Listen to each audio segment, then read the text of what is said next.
This bulletin proudly brought to you in association with Alex Campbell's Menswear.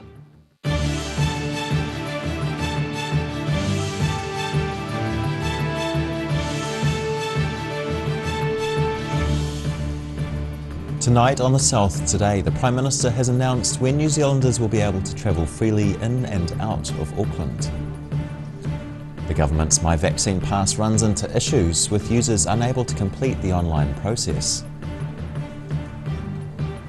And lasers at Otago University's Physics Department as they celebrate 100 years since New Zealand's first radio broadcast.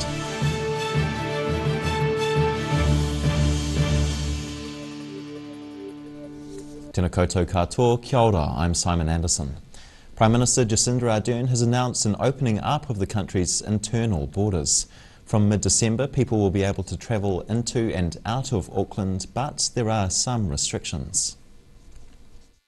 This could be a frequent sight again from December the 15th. I can announce that from the 15th of December, people travelling out of Auckland who have either been fully vaccinated or have a negative test 72 hours prior to departure will be able to leave Auckland and visit other parts of the country.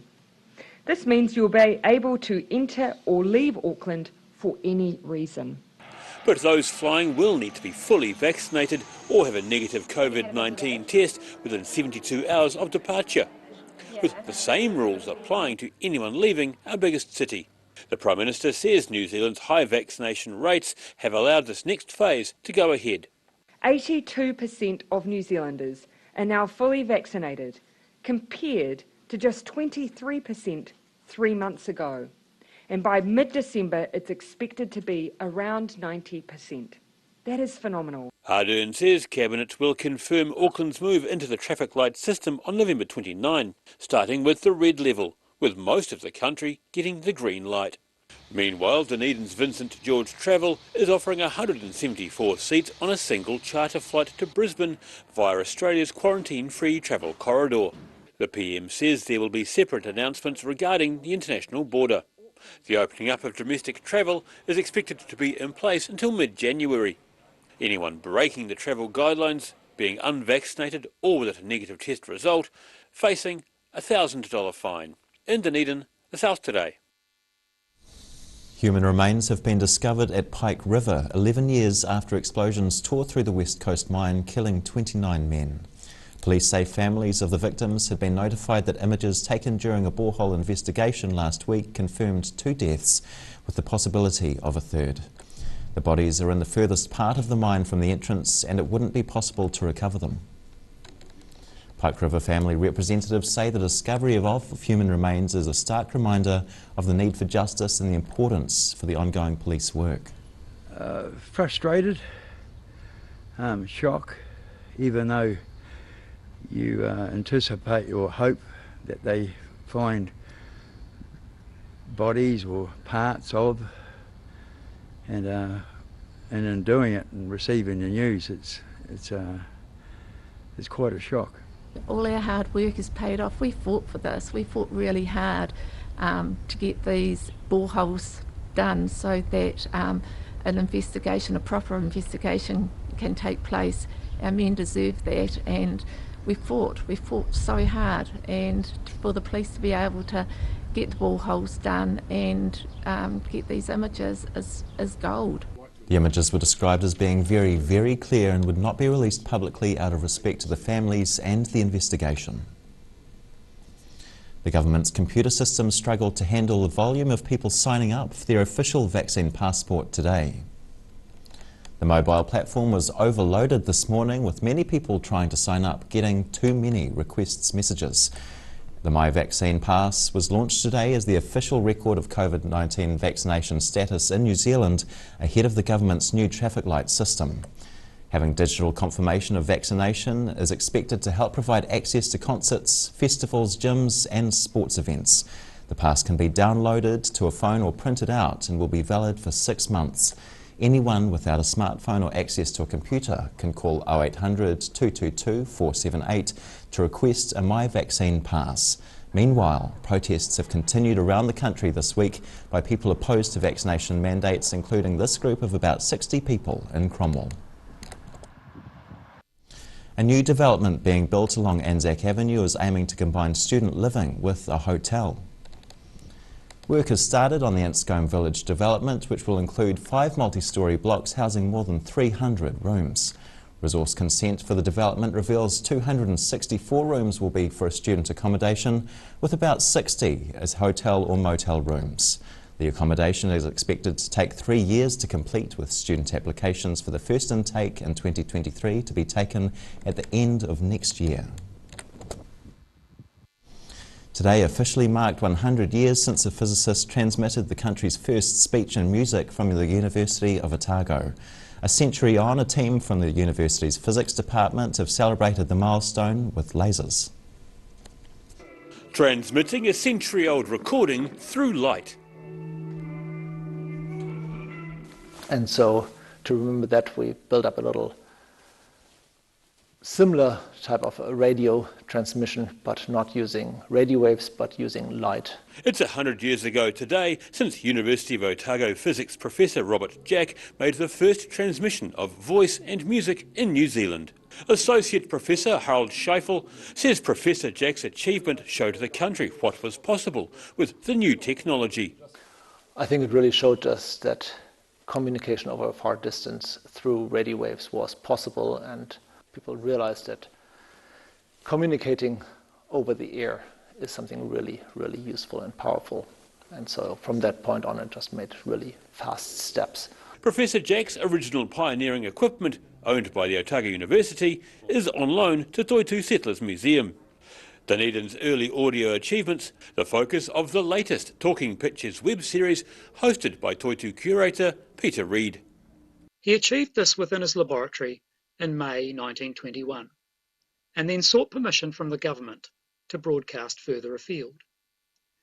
With permission finally granted, Professor Jack made the first in a series of transmissions of voice and music on the 17th of November 1921.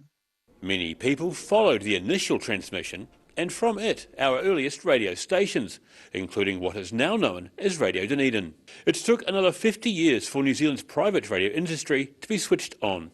On the 20th of November 1971, one of the country's first fully commercial radio stations hit the airwaves in Dunedin as Radio Otago 4XO. Associate Professor Scheifel believes the next step from radio waves, including when they're sent through lasers, is into quantum transmission. You're pointing towards a future bit of communication, which is quantum communication, or at least converting quantum information from different domains and keeping that quantum information intact throughout different communication channels. It is something where a number of researchers here at the University of Otago are working actively on. The next steps in a continuously evolving technology is where anyone in a bedroom can broadcast over social media networks, amidst a plethora of registered broadcasters. In Dunedin, the South Today. Still to come on the South Today, some astronomical viewing. A local space radar detects dangerous international space debris, and new technology helps make details of the Sun universally available. See you soon.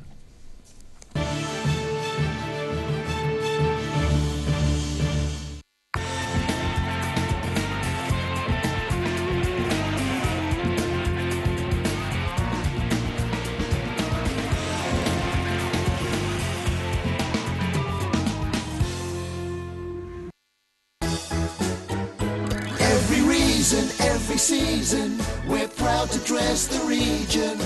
Alex Campbell Menswear, it fits. If you're at risk of developing melanoma skin cancer, you owe it to yourself to have a mole map. Mole map is coming to your area. Phone today to make an appointment. It could save your life.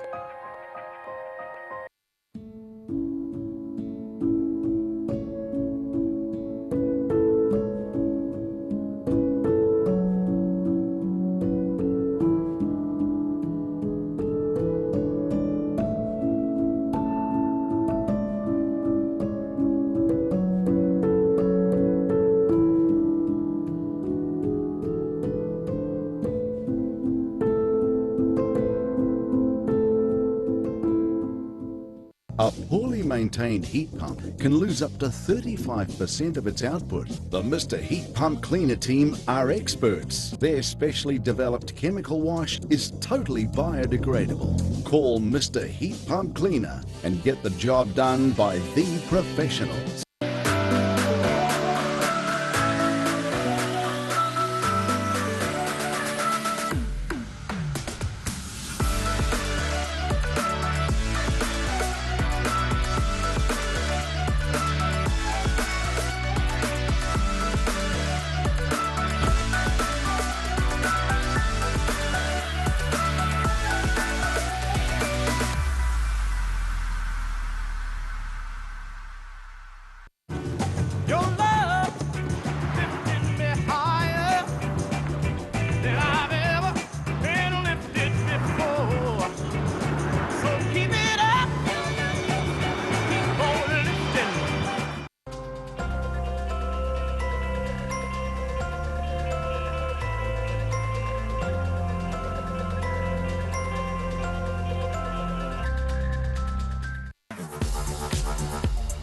I think the best thing about it is we're all there to ride safely and deliver that message to, some of the kids that are out there, hopefully showcase that riders and drivers can integrate together. So yeah, it's just being part of sharing that message really of riding safely when you're out on the road.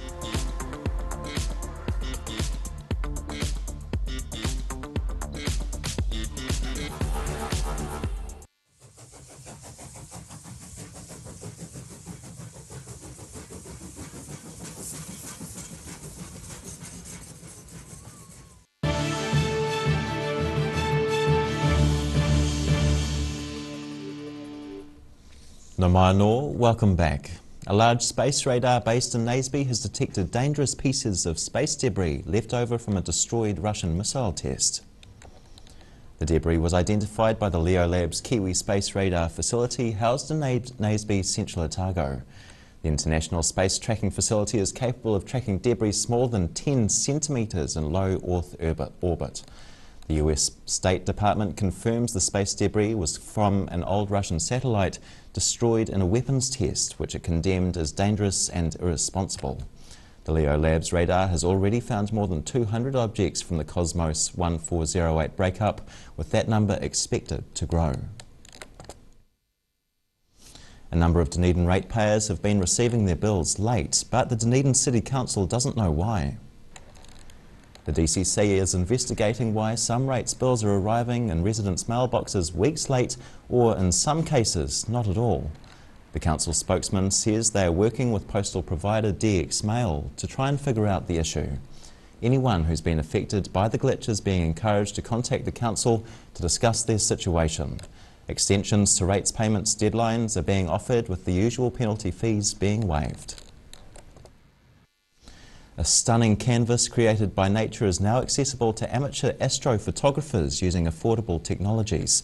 The sun's fiery surface is a dynamic visual spectacle, but the details of this important ball of hot plasma have, until recently, been out of reach for many hobbyists.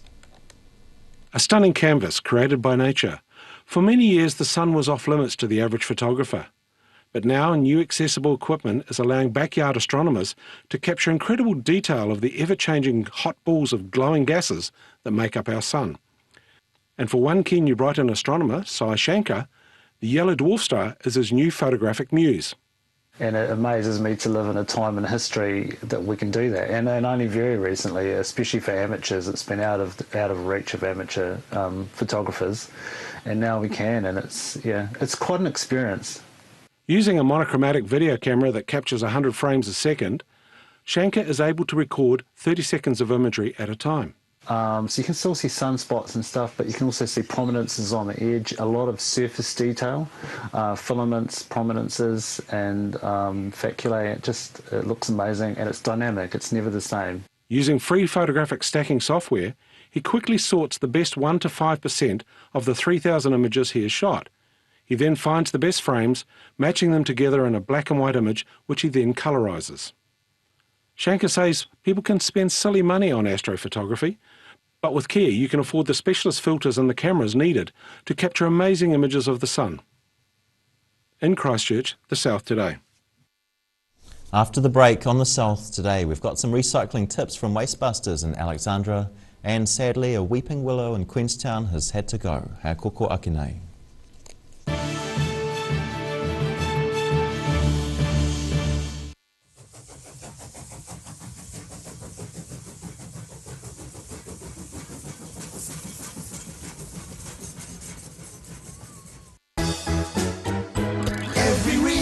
Every season, we're proud to dress the region.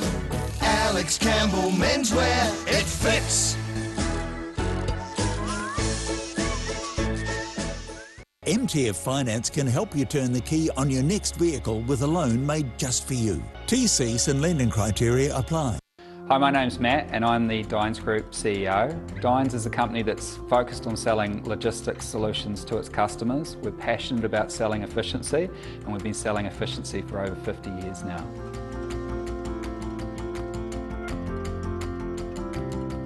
If you're at risk of developing melanoma skin cancer, you owe it to yourself to have a mole map. Mole map is coming to your area. Phone today to make an appointment. It could save your life.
A poorly maintained heat pump can lose up to 35% of its output. The Mr. Heat Pump Cleaner team are experts. Their specially developed chemical wash is totally biodegradable. Call Mr. Heat Pump Cleaner and get the job done by the professionals.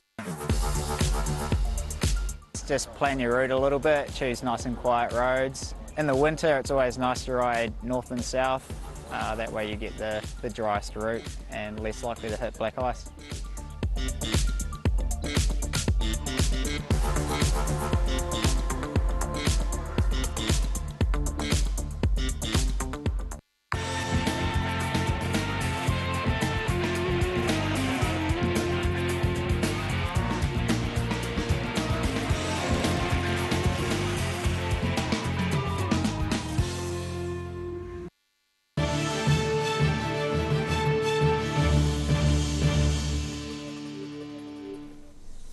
Hoki mai anō.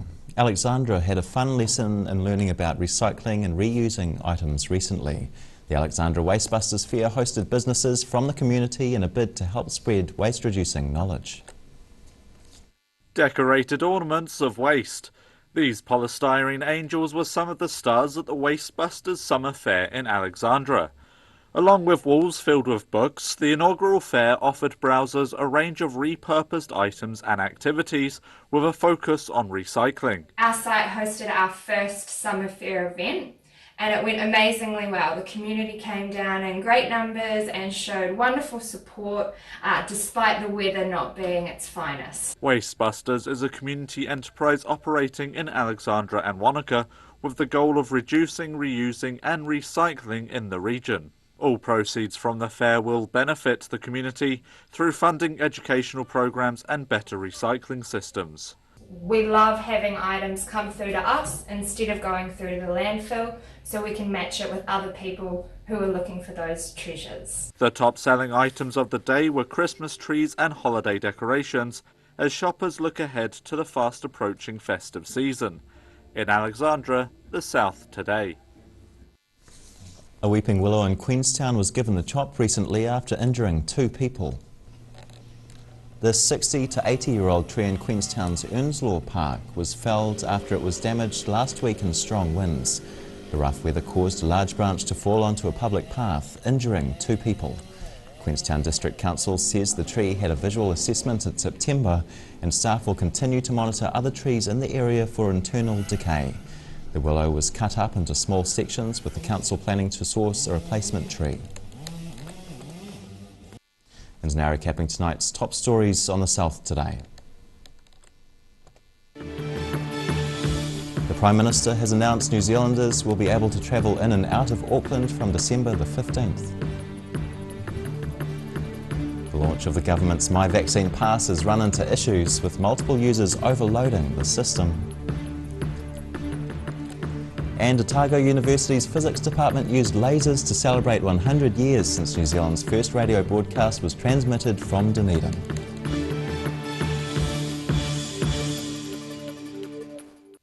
And now for a look at what's happening in tomorrow's ODT, we welcome editor Barry Stewart. Kia ora, Barry. Hello, Simon. Yes, just more on the decision by the government to open the borders on December 15. We get reaction from South Islanders to see what they thought of that. Businesses, tourism operators, hospitality. A couple of experts have reservations, so more on that. A story about a Dunedin business that paid a ransom after being crippled by a cyber attack, and that has prompted a warning for companies to take these threats seriously. So that's a rather interesting story. A woman has appeared in the Dunedin District Court on accessory to murder charges for helping dispose of evidence. The water park in Cromwell is causing a bit of a uproar. Right. Do you know the one I mean? The Plastic Fantastic combination. That's right. In Lake Dunstan. Yeah. So it's moving a site and doubling in size, I think. Okay. So, but that is causing some residents concern because it's moving to a popular swimming spot. So upset things. It has. So more on that. And as sports editor Hayden Meikle has talked with New Zealand rugby great Farah Palmer about the Black Ferns on the Northern Tour and how they are going, and obviously they're not going that well, but he gets a reaction from her on that, and the word is don't panic. All right, thank you, Barry. Okay. And time now for a look at the weather. Tonight's weather proudly brought to you by Mole Map. Starting with today's southern view, taken of a tree blowing in the strong winds along Anzac Avenue. Looking at the situation, a ridge of high pressure brings fine weather tomorrow, but increasing northwesterly airflow on Friday ahead of a showery weekend.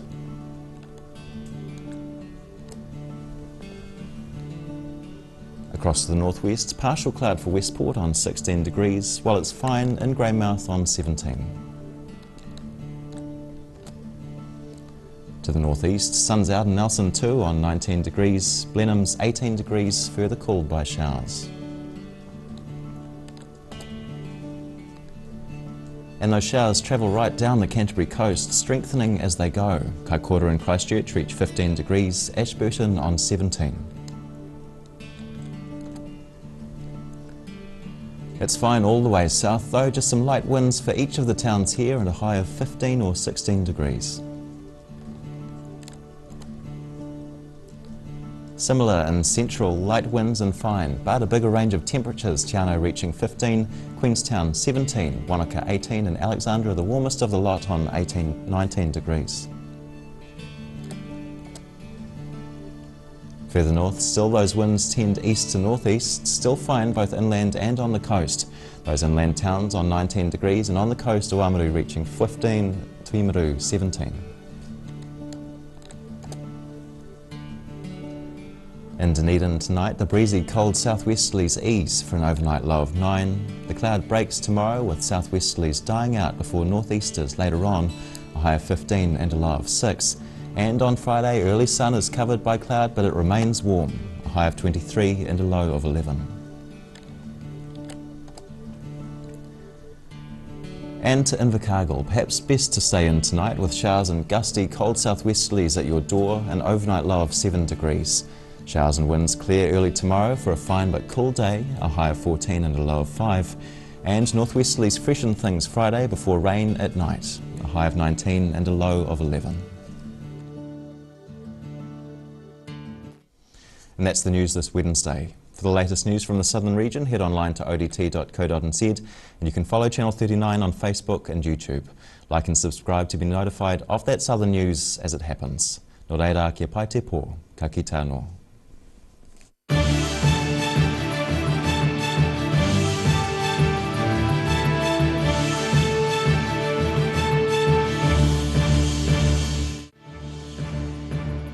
This bulletin proudly brought to you in association with Alex Campbell's Menswear. Supporting local content so you can see more of New Zealand on air.